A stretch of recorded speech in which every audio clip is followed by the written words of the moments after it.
Hello friend, આજે આપણે બનાવીશું રવાના ઢોકળા. રવાને કાઠિયાવાડમાં રવો કહે છે અને ગુજરાતમાં સોજી કહે છે, એટલે સોજીના ઢોકળા. આ ઢોકળા બાળકો માટે ઝટપટ નાસ્તો તૈયાર થઈ જાય છે, એ આપણે બનાવીશું.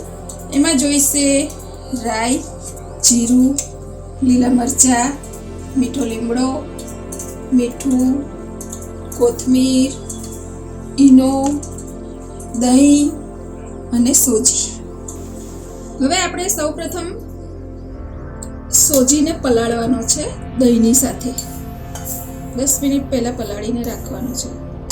એક મોટી વાટકી સોજી લીધી છે મેં. એમાં થોડું દહીં ઉમેરીશું, વાટકી. દહીં જો અવેલેબલ ના હોય તો તમે છાશ પણ નાખી શકો છો. છાશમાં પણ પલાળી શકાય છે. હવે ધીમે ધીમે થોડું પાણી નાખતા હલાવતા જવાનું છે.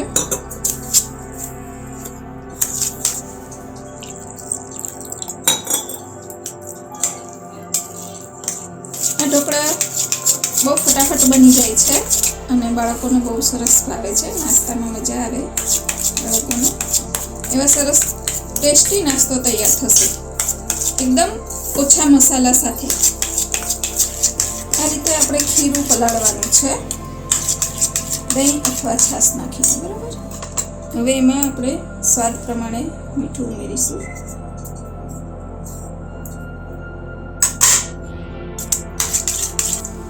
આ રીતે આપણે ખીરું તૈયાર કરી અને એને 10 મિનિટ સુધી પલાળવા દેવાનું છે. ઢાંકીને મૂકી દઈશું. તો એને આપણે જોઈ લઈએ. જે આપણે પલાળ્યું હતું તો બધું પાણી શોષાઈ ગયું છે. સોજી હોય ને એટલે પાણી શોષી લે. તો આપણે થોડુંક વધારે જાડું લાગે છે તો આપણે પાણી ઉમેરીને થોડું પતલું કરીશું. આ રીતે હલાવીને પતલું કરી દઈશું. હવે આપણે ઢોકળિયામાં થોડું પાણી લઈશું, તેને ગેસ પર મૂકીશું.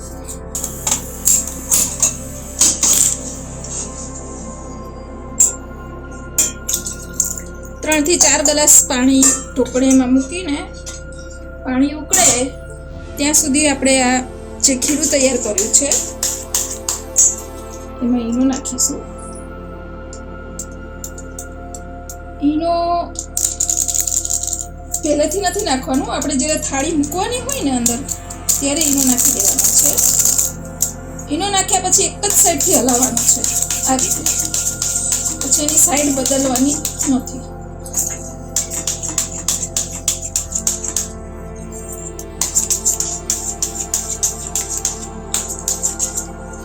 આ રીતે હલાવીને એની ડીશમાં મેં પહેલેથી તેલ લગાવીને રાખ્યું છે. એમાં આપણે ખીરું પાથરી દઈશું.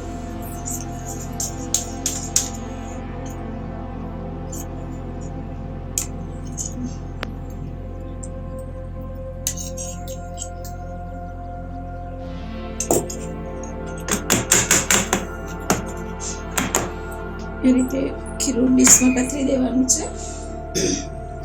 ત્યાર પછી એનો દેખાવ બહુ સરસ લાગે ને એટલે થોડી આવતી જતી આપણે લાલ મરચું નાખીશું, છાંટીશું. એટલે એનાથી દેખાવ બહુ સરસ આવશે, જોઈને બાળકોને ખાવાનું મન થશે. હવે પાણી આપણું જે ગેસ ઉપર મૂક્યું હતું એ ઉકળી ગયું છે, તો હવે એમાં આપણે ડીશ મૂકી દઈશું. હવે એને ઢાંકીને 10 મિનિટ સુધી વરાળમાં ચડવા દેવાનું છે. 10 મિનિટ જેવું થઈ ગયું છે, તો હવે આપણે એને ચેક કરીશું. ચેક કરવા માટે આપણે છરીને એની અંદર આમ લગાવીશું.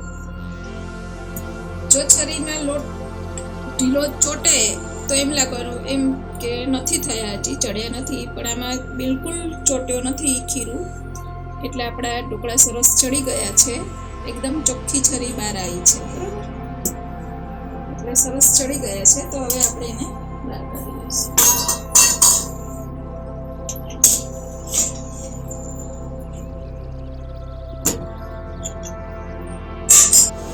હવે આપણે જે ડીશ બહાર કાઢી છે એને આ રીતે ચોસલા પાડી દઈશું. તરત ને તરત નથી પાડવાના, થોડી વાર ઠરવા દેવાનું એટલે ચોસલા સરસ પડશે.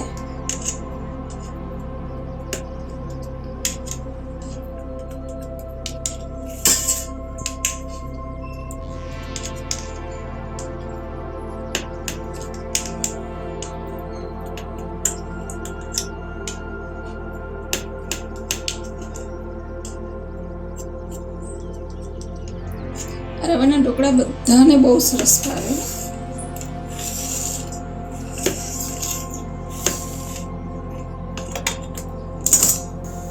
તમે તરત ને તરત ગરમ ને ગરમ જો કાઢવાનો પ્રયત્ન કરશો ને તો નહીં નીકળે, બહુ સરસ નહીં બને. આ રીતે થોડીક વાર ઠર્યા પછી તમે એને આ રીતે કાઢશો તો બહુ સરસ એના ચોસલા પડશે.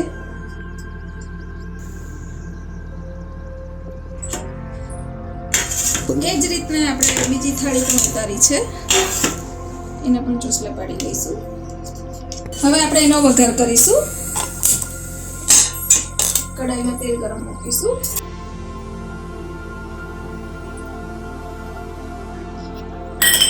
ત્યાર પછી એમાં રાઈ ઉમેરીશું. અમારા ઘરમાં રાઈ બધાને વધારે ભાવે છે એટલે હું થોડી વધારે નાખું છું. તમે ઓછી નાખો તો પણ ચાલે. ગરમ થઈ ગયું છે. હવે એમાં આપણે જીરું નાખીશું. જીરું તતરી જાય એટલે પછી એમાં આપણે લીલા મરચાં ઉમેરીશું.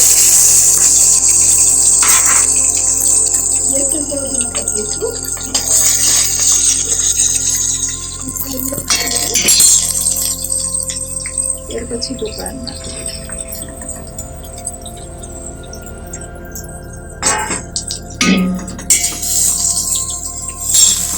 ઢોકળાને આ રીતે પછી હલાવી નાખીશું.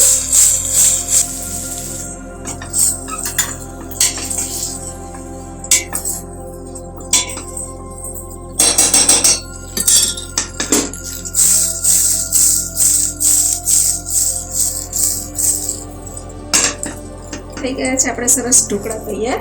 હવે એમાં કોથમીર ઉમેરી દઈશું. ગેસ બંધ કરી દઈશું, નીચે ઉતારી દઈશું.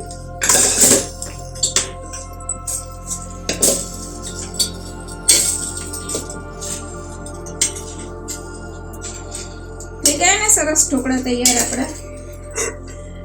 જોઈને મોઢામાં બધાને પાણી આવી જાય. બાળકોને તો બહુ જ ભાવે આવા ઢોકળા. નાસ્તામાં ફટાફટ સવારમાં સ્કૂલે લઈ જવા માટે ફટાફટ બની જાય આવો નાસ્તો. કમ્પ્લીટ છે આપણા રવાના ઢોકળા.